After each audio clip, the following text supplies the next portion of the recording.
Para sa mga walang GCash or nahirapan mag-transfer ng kanilang WorldCoin galing WorldUp, pwede niyong gamitin itong coins.ph.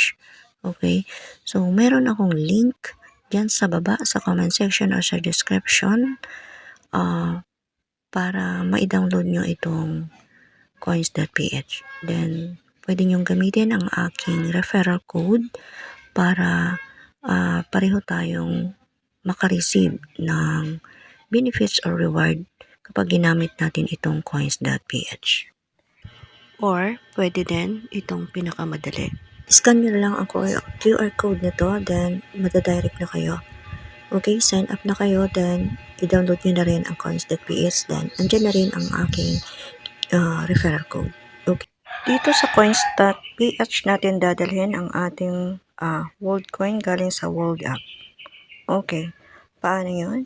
Pindutin lang natin yung deposit. Ayan. Then, press mo na lang yung receive to crypto.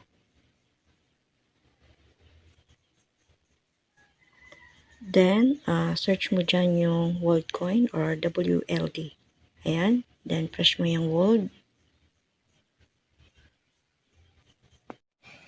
WorldChain. Then, ayan na yung QR code ng WorldCoin. Pwede mo siyang i-transfer o magre-receive through QR code or through wallet address.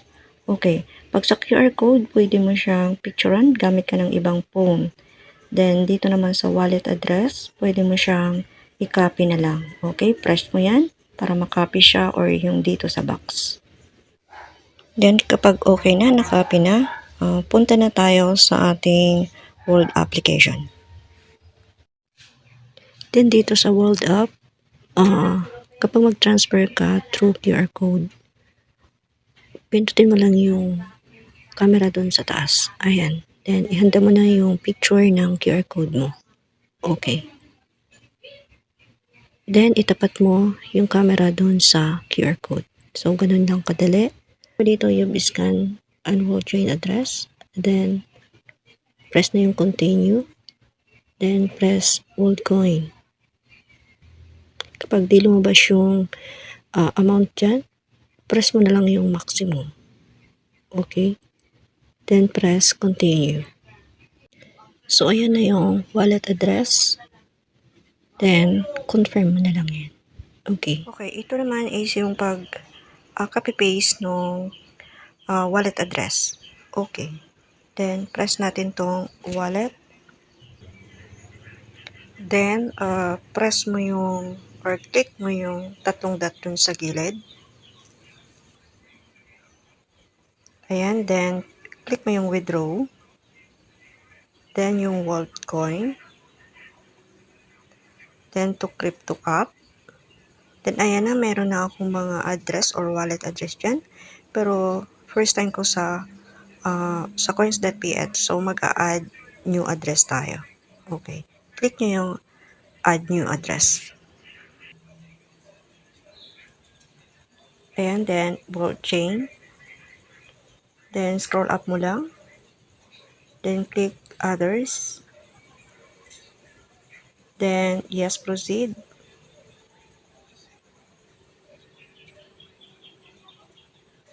Okay, dito, i-copy-paste mo yung wallet address na kinapi natin doon sa coins.ph.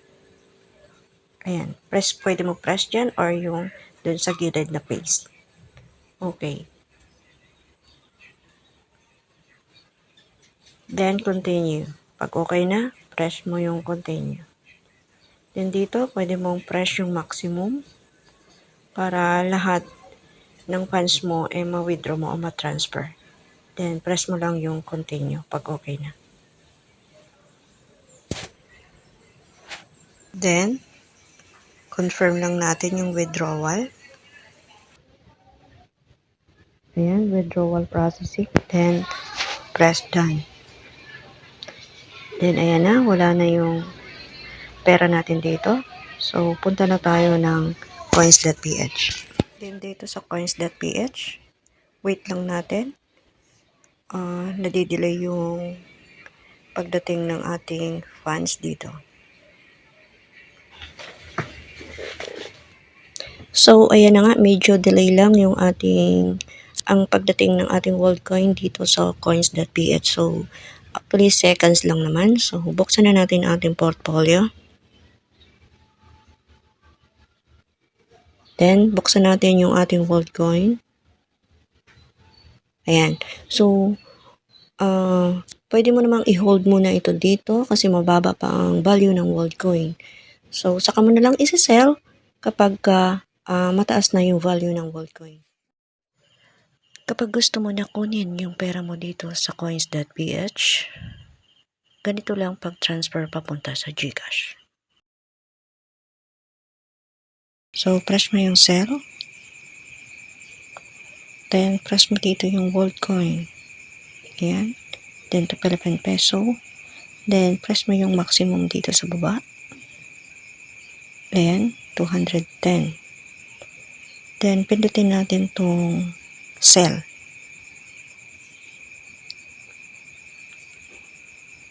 Okay.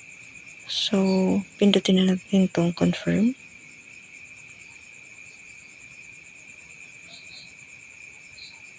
Ayan. Then, okay na.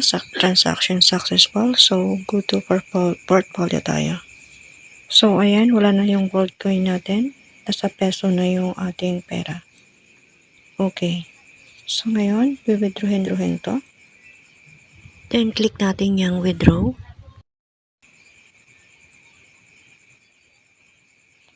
Then, pindutin natin tong cash out.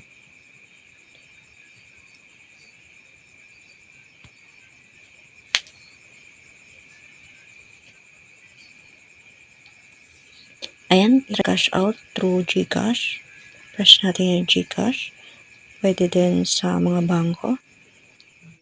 Press lang natin yung maximum para lumabas yung full amount na ating ita-transfer.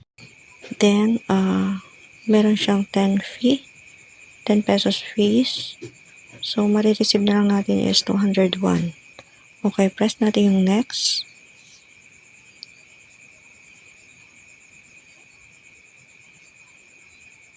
Then, isusulat natin yung recipient name o your account name. Then, yung account number. Ayan, pag okay na, pindutin na natin tong next. Then, ayan na nga, may fee siya na 10 peso. Okay, so, ang pera natin is all in all is 211. Then, ang marireceive na lang natin is 201. Okay. Then, i-confirm lang natin.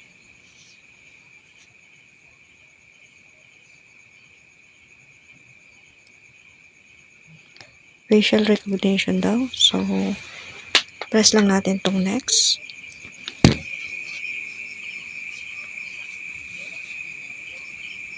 Itapat lang natin yung mukha natin diyan.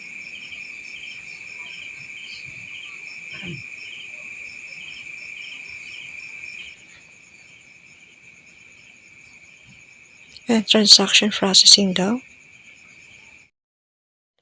Punta tayo ngayon ng portfolio. Ayan, na zero balance na siya. So, ngayon, punta tayo sa ating GCash. Login ka sa GCash. Then, ayan na. Dumating naman agad yung ating withdraw galing sa coins.ph. So, nakarating na ng ating GCash. Okay. So, titingnan natin dito sa ating history.